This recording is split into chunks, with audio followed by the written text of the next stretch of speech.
Thank you. Afternoon. So I know this is towards the end of the day. There is a huge risk, of course, that a speaker at the end of the day ends up repeating all the things that you've heard during the day. And I just want to reassure you, I'm completely aware of that risk, and I intend to do it anyway. So I'm going to talk about who owns the security of the IoT. You notice I don't use the word liability. I'm not a lawyer.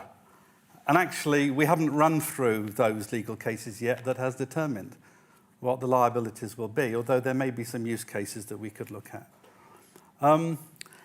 And I'm actually going to tell a story that's based around a very large form of Internet of Things, that of pipelines, refineries, and power grids, which has that interaction between IT and what the electricity guys call operational technology and what the oil and gas folk call ICS, industrial control system.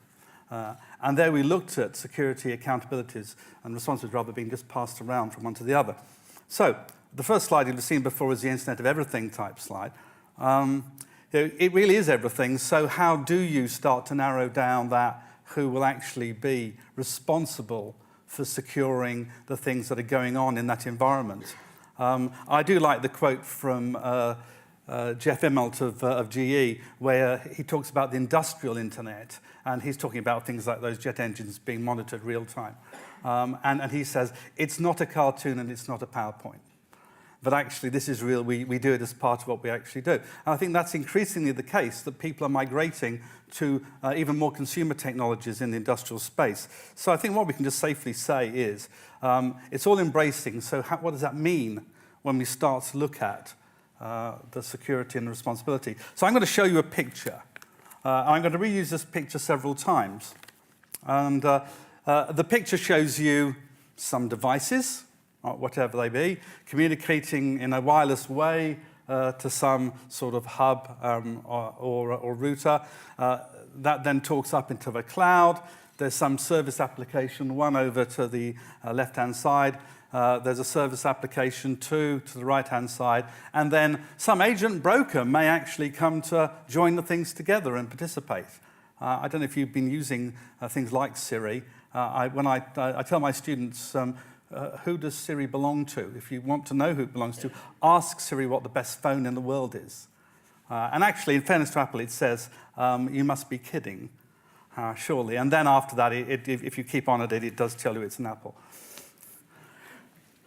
In the world of little data, we've got mobile devices, which often come to play. And the first thing that I saw in the industrial control world that surprised me was the ability to actually manage an industrial plant off your phone, which I thought was a very challenging issue when it comes to security.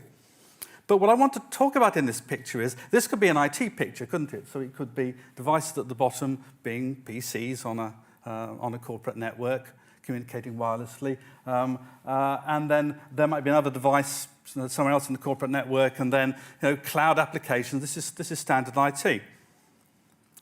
And when we worked with IT people in the industrial control space, we discovered they were different from the engineers. And I'm an IT person, so what I'm about to say, do take that into account. And that is, the engineers said that IT people were dangerous. They said that what we did was switch something off and turn it back on as a natural remediation act in order to manage a situation. And it's sort of unfortunately true. What we found out about the engineers was that they tended to follow process. They didn't just write it down, they actually followed it. And they used things called standards, and they used things called measurements that actually did it. And IT people were struggling with these, and we kept reinventing them. And what we found out when we brought these together in this industrial world, that the IT people actually had one huge benefit. They understood security was an issue, and the engineers didn't. So we had this world of engineers who actually could build robust things, didn't think about security. This group of IT people who understood about security and actually didn't seem to be capable of building a robust thing. And we were trying to bring this together to make it work. And I think this is what we're seeing going on today. And I'm going to replay some of that story. And I think we can go one of each way. We can go the engineering route on this, or we can go the IT route. And perhaps there might be a middle ground. Let's see where we go. Let me talk first of all about closed systems and ecosystems. I think the closed system for Internet of Things is a bit like this industrial example I gave, which is, somebody might buy a maintenance application, they might put some sort of sensors and monitors in their vehicles, and I'm sure you've seen these examples probably even earlier today. And that's a pretty closed system. And if you send me as a security professional to look at that, I'll look at the risks. I know what the use case is. I understand the type of technology being used. I got some sense of how it might change, but I've got a reasonably good view about what I'm dealing with. When we look at the ecosystem, things are rather different. So here's the home, and I buy the home thermostat. And that's one supplier and one cloud service. And I then buy the lighting, and that's another device and set of devices and a service. And I buy the home security system, might be another one. I then might want my car to interact with it. Now, all these, of course, are different services, different vendors, and somehow that ecosystem use case has to all work together in a secure way. I know people who have their garages unlocked when their car drives up. I mean, I'll have my lights come on in the house at the moment, so I'm going as far as that, but I'm not quite as far. So how do we think ecosystem where the use case isn't even known at the time that you design a system? So who is responsible for security in that? I'm now going to give the picture that you've seen. But remember, I'm talking about who is responsible for security. So who is responsible for security for this particular situation? So I don't know how much you had to explain because I wasn't here during the talk, but these researchers attacked via the Sprint network. They could manage to get an audio, video, phone, road assist, those sort of functionality.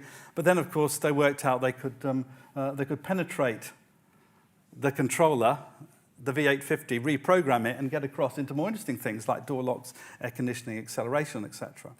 So, is it the manufacturer of the vehicle who is responsible for that security? Is it the designer of the V850 chip that allowed that to be happened or actually allowed its firmware to have that vulnerability? Well, the manufacturer decided it would own up and say, well, someone's got to do something about this, so they said, come into our dealers. Now, that's what they would do for anything that they considered to be a problem with their vehicle. And you now know the next part of the story, don't you? Which is that the users complained and said, this is outrageous. What do you mean I've got to go and drive to my dealer and have this fitted and have it changed? And they therefore caved. And so Jeep caved under the pressure. And we know what they did. They sent everyone a nice letter and a USB stick. Thereby immediately opening up a vector for all of us with vehicles that might possibly take USB sticks as part of their upgrade system. I'm now going to look very suspiciously. This is a new way of affecting a vehicle.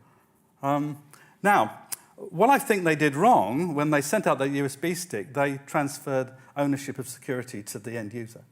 And at that point, they said, it's your car, you secure it. I'll give you the capability to do so. So it's a bit like software providers in IT have been saying to us for decades, which is that it's your job to patch your machine. We'll provide you the patches. And we have to ask ourselves, is that a sensible and wise model when we migrate that to the Internet of Things? In fact, I think even Microsoft will now accept that that isn't an acceptable model, although I do remember debating a few years ago with them about it. And of course, now that if you buy an upgrade to Windows 10, you don't get a choice unless you really find out where in the registry to switch off the upgrades, because it just does it. I think Microsoft have finally said, no end users, your track record. And the track record of end users is not great. So let's cover that in a minute. So who's responsible for security? Is it service application one in this situation, talking to the device? Is it the other service, or is it this poor little end user? And I call them poor little end user because their track record is not great. I did some personal research. I decided I would look at what I had connected to my network across 2 locations. I actually found 74 devices. Now, I know that makes me a little bit geeky, and some of those were routers, and some of those were switches, and some of them were servers, and some of them were PCs, and some of them were iPads and phones, etc., etc. Skyboxes and TVs and 3 light bulbs, 1 thermostat, a range of varying other sensors. And I said, I will get myself in a fit state to give a lecture like this, and I'll make sure it's all secure. Well, actually, the IT stuff was relatively straightforward because I knew how to do that. And actually, some of the IoT I bought was upgrading itself and looking after its own security. One had gone to sleep for 6 months and not done its upgrades. I hadn't noticed that. I didn't know that the audio system had not been upgrading itself, so I fixed that.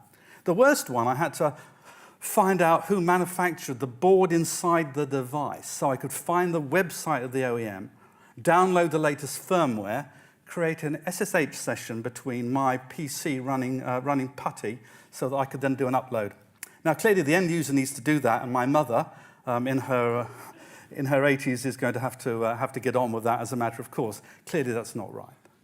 And I don't think we can expect end users, because frankly, their track record is not great. Breached webcams, breached baby monitors, and even their Wi-Fi systems are insecure. Possibly not helped by the vendor who even will have secret passwords inside that even a security person can't find. But end users, really bottom line, bad track record. So, who is responsible for security? How about this service provider I've been highlighting here? They've given me a light bulb. Surely they should look after the security of that light bulb. That would be a reasonable thing for me to ask. What about the security interacting with the other service application?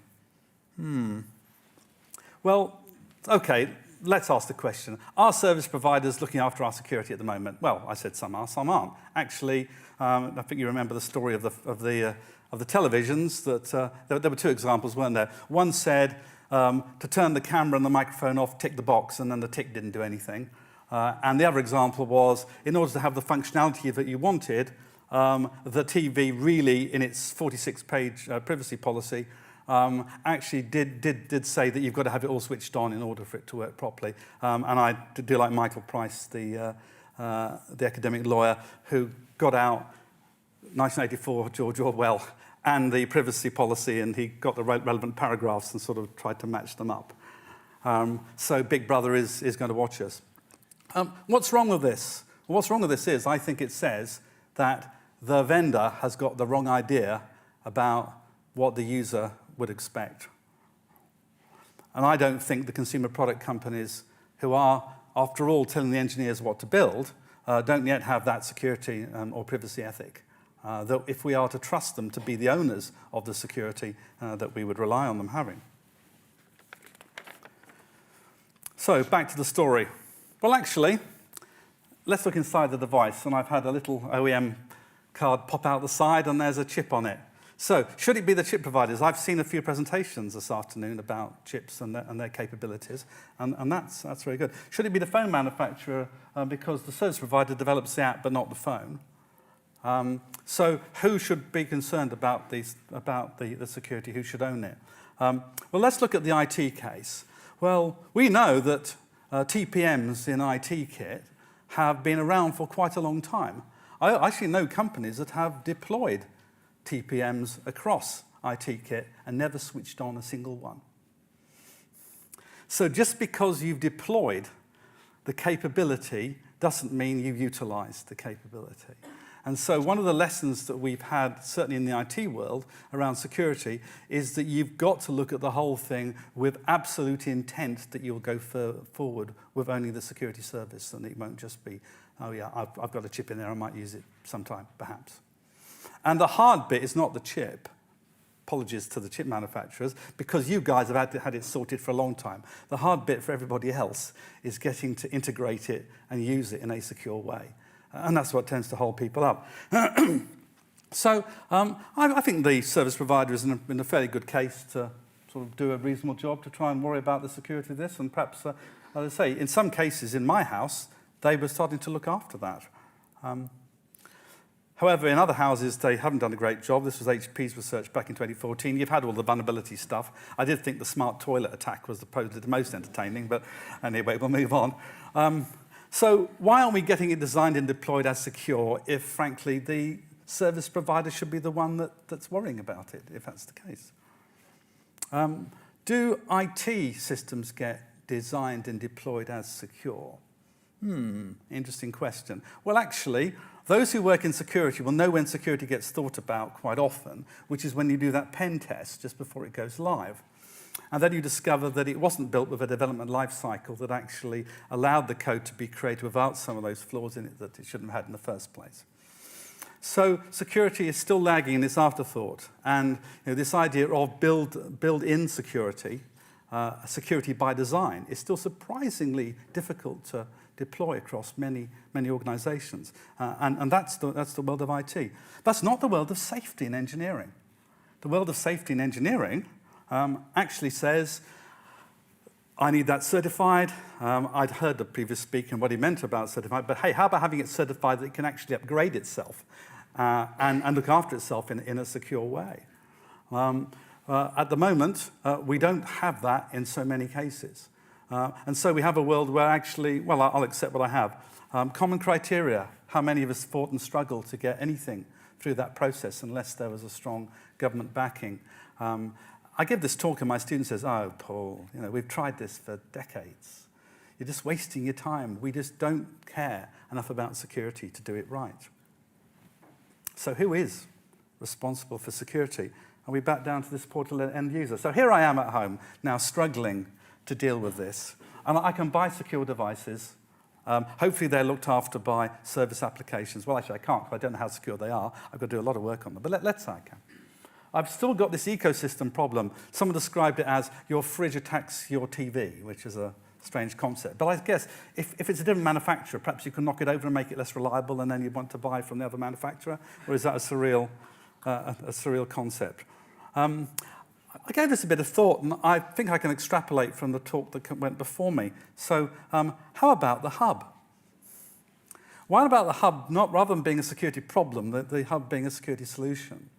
And the hub says, I'm sorry, you don't talk to TVs. I don't get the use case, so you can't. Or actually, didn't you know what? You're an unpatched device, and I think I better go and call home for you and look after you. Now, here I'm suddenly introducing a security service concept into my life as an end user. Would I want to do that? Well, I might buy a maintenance contract for some of the services and equipment that I have in, like a boiler, or I can buy a plumbing contract to run services. So should I be doing something like that? So are hubs the hope? Here are 3 hubs. So far, I don't know why, and I know there are telcos and ISPs in the room, I don't know why you guys don't sell me security services. I think it was only government pressure, and complain if I'm being unfair, that actually means I can do children protection by family filtering on my network. But I want better than that. I actually want as clean a pipe as I can get and something that will look after my environment. So could I actually subscribe to a service? Because we security guys working in enterprises know if you don't monitor security, you don't get security. Well, how am I going to monitor security in my own home? It isn't going to happen. Perhaps somebody else could do that. Perhaps ADT could find a way of getting some business when everyone buys IoT alarm systems and does away with their alarm centers. Perhaps they should start monitoring our own home IT systems as part of their security service. There, if there's anyone there from the alarm companies, there's a business. Anyone here from telco and ISP? Here, there might be a business here. How will this come about? I think it's going to come about through collaborative standards. And we've heard about the importance of open standards.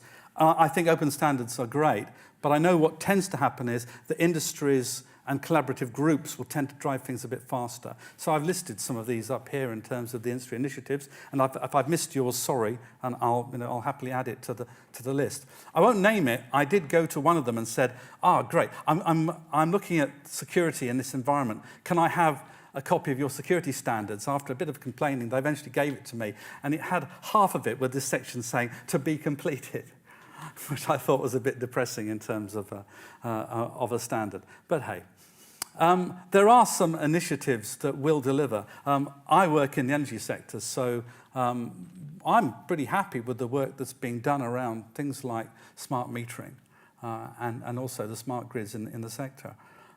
So when a particular group can get their head around it, we can make it work. But who is responsible for security? Well, if we lay out the security requirement and standard, perhaps we can lay out the requirements across a supply chain in that standard.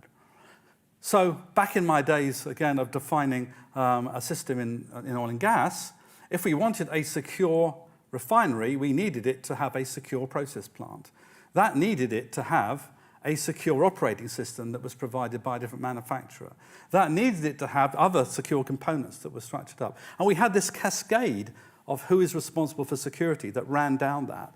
And my job as the final end customer, admittedly a sophisticated one on the basis that we had a team and it was a big corporation, was to get that cycle as fast as possible. We actually published a league table. And we told the vendors that this is the number of days it takes for when we know that you can fix that problem because it's available and you actually deployed it in a tested way for our environment. And so we tried to get that whole knock-on responsibility. I think there should be something like this. And the standards should sign people up to service levels. I think that's the way forward. This is tiny text, so I'm just going to use it to highlight what I would call a framework. And I would really like everybody in that chain to sign up to a framework that defines the Internet of Things security. And the first one down at the strategy level, which is what is the leadership goal for a particular... If I was to predict an automotive company that will probably, I might go and speak to them, but they'll probably throw me out. An automotive company that was prepared to say, we will stand up for integrity of software in automotive systems. It's probably going to be Volkswagen, isn't it? Because now's the time to take some high ground. And I think there's a chance to take high ground in a number of these things. And we need some beacons and figureheads around the responsible for security to say, part of what we do is going to be secure. In the same way people don't say, part of what we do is being really unsafe. And I think there's an opportunity to do that. And then it makes it a lot easier to line up those ducks if the corporation. Looking at development, we do have to build it in so that we develop our systems in a secure way. And my students, as I said to you, say, oh, Paul, come on. We don't have that. Haven't you heard of Agile? And haven't you heard of the way that we develop things? Well, I'm hoping we're going to develop it in an engineering way, which means that we will do it in a much more thought out and robust life cycle than a typical IT life cycle. And we really think through those use cases to make things resilient. Why? Because I think I could cope with an IT environment that wasn't built right, where I could cope with an IoT environment that's not built right, when we've got to rush around and collect 50 billion devices and fix them. Even in small examples, I've known of devices embedded high up in roofs where you'd have to get cherry pickers or helicopters or something to go and deal with them. And you go, well, by then, we should have got it right the first time. In terms of operation, we know we've got to build these things in a robust way so that they will resist attack, they will detect attack, and they'll report attack. I don't know how many people have an IoT system that says, I've just been attacked. That would be an interesting thing to build in. And then we should go around the whole evolution cycle. So finally, I do think that the system provider, and by that I mean the system provider at the particular point in that flow. So if it's the person giving me my light bulb, it's the light bulb provider. If it's the person building the board for the light bulb provider, it's the board builder. If it's the person writing the software, I think that whole chain needs to own up to its responsibilities for that ongoing security management. And part of that is the preservation of ownership, which was the thing about that Jeep, which was if someone else could take ownership of it, that means we've got to have clarity about who has authority and ownership, and perhaps those standards groupings can achieve that. We need them to be resilient. We need it to be somehow future-proof. That's hard. And we need it to be an end-to-end view, and that's why, again, I think we've got to look at that supply chain in a full end-to-end way. So, you expected a single answer. I didn't give you a single answer. I gave you actually a chain of answers. What I would suggest is that everybody starts a parallel strategy and architectural vision that is different from what we've done before. It's not engineering that doesn't know security. It's not IT that knows security, but somehow has had real trouble getting this stuff deployed and implemented. Let's actually claim an IoT space around engineering where we understand the problem and we can actually engineer some good answers. So, do we take action? Do we react? Or will it take regulation? And I think in some sectors it may end up in that space. For the rest of us, I hope we get there first. Thank you.